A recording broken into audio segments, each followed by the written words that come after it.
Every once in a while. So what got you to, you know what? I want to slap the shit out of people. See, that's the thing. I was just watching YouTube. I originally watched the guys in Russia doing it, Dumpling. I started watching Slap Fight Championships with, Ron, Beta, Darius the Destroyer, Frank the Tank, all those guys. And I was actually fans of them. And that just my wife convinced me to message them on YouTube, Instagram, just find a way to get a part of it because I was training boxing and, I thought it would be fun to try it at least once. And I did really well my first match and they brought me back on. It's just history since then, man. I would never think a wife would encourage, like, you know what, you should join a sport. Slapping people. It's wild. My wife is just supportive in everything I want to do. That's dope. Just right there by my side every time. So we know that you were studying to become a lawyer. Mm-hmm. So are you still doing that? Yeah, I got my bachelor's degree already, so I'm planning to move up to upstate New York after my fight and, start getting my residency and then applying for law schools and see where I could get in. That's dope. So you can start slapping people legally in the street. Slap outside the courtroom, inside the courtroom. There you go. That's perfect. Like back in the day, if you besmirch somebody's name, you slap them with a glove and then ask them for a duel. Oh. Yeah. Well, taking out the duel aspect, we're already there. So what was your first fight like, and how did that process? It sounds like you emailed them and you asked them a question, but how did that first process kind of come to life? For me, it's really a difference between like my first fight in Slap Fight Championships and my first fight in Power Slap. Because my first event in Slap Fight Championships is a small town thing. We were still doing it in warehouses, like before they started blowing up even. So it was real close-knit. Everyone was friendly. Everyone was family. And then I got into Power Slap, and it was my first time even being in the UFC world. I'd never really watched the UFC. So coming to the Apex, me and Dana White, being in this big gym, just really seeing the evolution of the sport, it was a really big thing for me and really cemented like how far this has come and where this is possibly going. How involved is Dana White during the whole Power Slap, process? I don't know how involved he is now, but when it first started, he was really hands-on. I saw him a lot, in the back orchestrating things, and I feel like now that it's they've streamlined the process, he's kind of taken a little back step and just shows up to enjoy the events. Got it. He seems like we were talking to, he seems like the people's champ. Like he greets everyone that shows up. He takes all the pictures. He just seems like an overall really nice guy. Oh yeah, he's definitely an upstanding guy. I've met him a couple of times. Pretty chill to hang out with, but I'm hoping to gamble with him this next event. And I love it. The after party, but I've seen videos. He goes deep. Yeah, I may got 1 or 2 rounds. That's it. A little $200 bet next to his $500K. Just copy what he does. So what was that first fight like?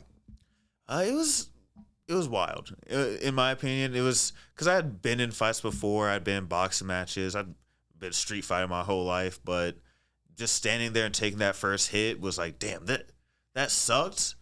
But then hitting him back and watching him fall down, it was the most satisfying thing ever. Just like absolutely my get back. And then after that first match, I was like, man, this is actually a ton of fun to do. That's crazy. Yeah, it seemed like you got the nicest personality. You were a boxer also? Yeah, I'm trying to.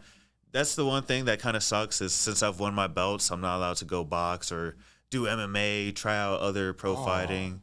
But I've always been a fighter my whole life. I just love fighting.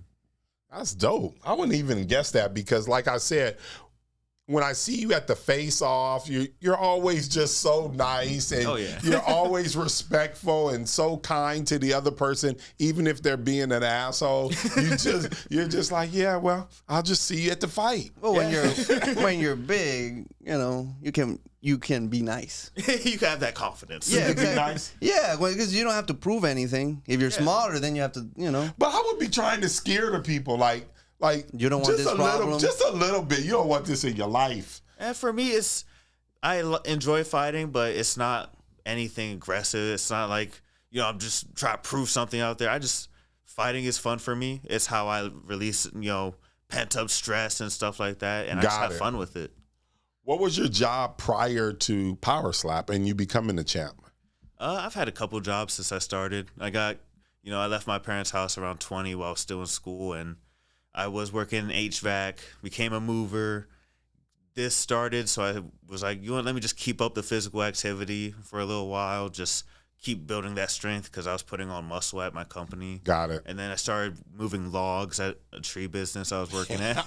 Yeah, so I spent like the last year and a half just lifting logs, hitting the gym, working out hard, and I'm hoping to get back into HVAC for a little while I go back to school. Okay, so is this something that is Power Slap reached the level where you can only focus on Power Slap, or is another job right now currently kind of needed? I mean, I could definitely do it full time if I wanted to, especially if I had more than 2 fights a year, 3 fights a year. But for me personally, I'm too antsy. I like to do a bunch of things, so there's no way I could just focus on this nonstop. I still have a daily job just to earn that extra income and fill up my time while I'm waiting for the next event. Yeah, because I heard that let's say you're in a match and they slap you. If you just don't knock them out on your first slap, that they kind of restrict how many fights you can do back to back. Yeah, it really depends on how much damage you're taking. Like if you're getting knockouts pretty early on, you could do a couple matches a year. But for guys like me, I don't have a lot of contenders. So that's really the only thing holding me back is just not enough people making their way to the top for me to really get matches. Do you think people are scared of you?